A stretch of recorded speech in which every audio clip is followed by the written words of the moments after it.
Saudi embassy বন্ধ থাকার কারণে যারা দেশ থেকে সৌদি আরবে নতুন আসবেন এরকম প্রবাসীরা এরকম এক বিপদে পড়েছেন, না পারছেন তারা সামনে যেতে, না পারছেন তারা পিছনে যেতে। এরকম একটি সমস্যার মধ্যে কিন্তু সৌদিগামী প্রবাসীরা পড়ে গেছেন যারা সৌদি আরবে আসতে যাচ্ছেন। অনেকের মেডিকেলের মেয়াদ শেষ হয়ে গেছে, অনেকের এরকম মেয়াদ শেষ হয়ে গেছে, অনেকের ওই রকম মেয়াদ শেষ হয়ে গেছে, আবার অনেকে ফিঙ্গার দেওয়ার জন্য অপেক্ষা করছেন। এই যে একটা বিরাট সমস্যার মধ্যে পড়ছেন, ধরতে গেলে সৌদিগামী নতুন প্রবাসীরা একটা মাইন্ড কাসিফার মধ্যে পড়ে গেছেন। তাদের মাথা সব কিছু একবারে আওলায় গেছে, তারা করবে কি করবে না এটা কিন্তু তারা বুঝতে পারছে না। সৌদি আরবে একজন প্রবাসী আসতে গেলে কী পরিমাণ কষ্ট করে বা কী পরিমাণ টাকা পয়সা ধার দেনা করে আসে এটা কিন্তু আমরা জানি। বিদেশে কোনো বড় লোকের ছেলেফেলেরা আসে না, বিদেশে সাধারণ ঘরে ছেলেফেলেরাই আসে যারা দেশে চলতে পারে না। এই জন্য কিন্তু তাদের মাথার মধ্যে সবচেয়ে বেশি টেনশনটি হচ্ছে যে কবে সৌদি এম্বাসি চালু হবে।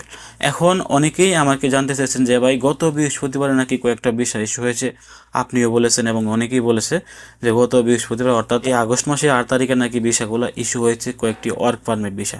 ওই দিন ভিসাগুলো ইস্যু হলে এখন হচ্ছে না কেন? তো ওই বিষয়টি নিয়ে আমি আপনাদের সাথে একদম বিস্তারিত আলোচনা করি। বর্তমানে কিন্তু উমরা ভিসাগুলি সম্পূর্ণরূপে ইস্যু হচ্ছে। উমরা ভিসা আপনি অ্যাভেলেবেল পাবেন।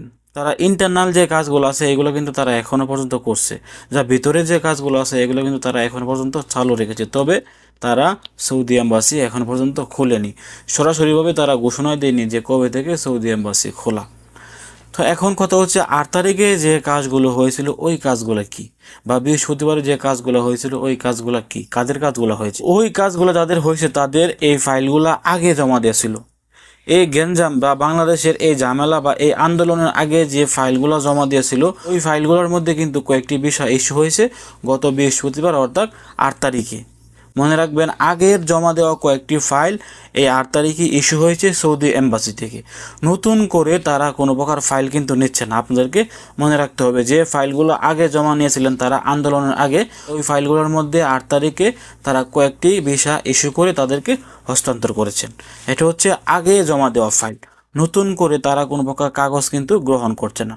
এখন অনেকে কিন্তু সৌদি আরব থেকে ভিসা ইস্যু করতে পারতেছেন। যারা সৌদি আরব থেকে ভিসা ইস্যু করছেন তাদের ভিসা কিন্তু ঠিকই ইস্যু হয়ে যাচ্ছে।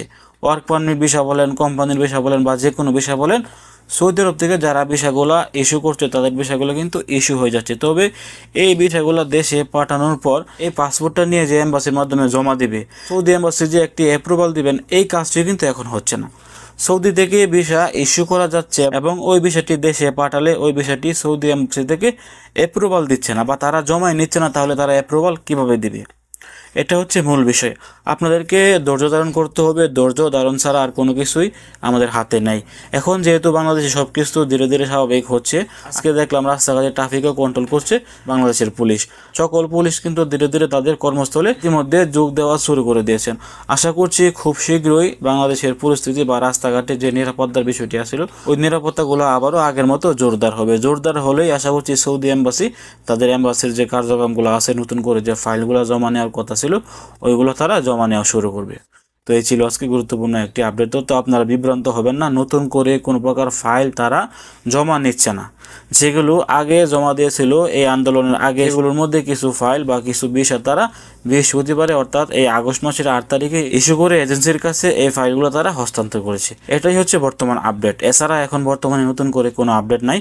অবশ্যই দূরপ্রবাসী ইউটিউব চ্যানেলটি সাবস্ক্রাইব করে রাখবেন। এম্বাসি থেকে অথবা তাসি সেন্টার থেকে অথবা গামকা থেকে অথবা মেন পাওয়ারে যে কোনো আপডেট আসলে আমি চেষ্টা করব সবার আগে আপনাদেরকে জানিয়ে দেওয়ার জন্য। তার জন্য আমাদের চ্যানেলটি সাবস্ক্রাইব করে পাশে থাকা বেল আইকনটি অন করে দিতে পারেন। ভিডিও আপলোড করা মাত্রই সবার আগে আপনারা ভিডিওগুলি পেয়ে যাবেন।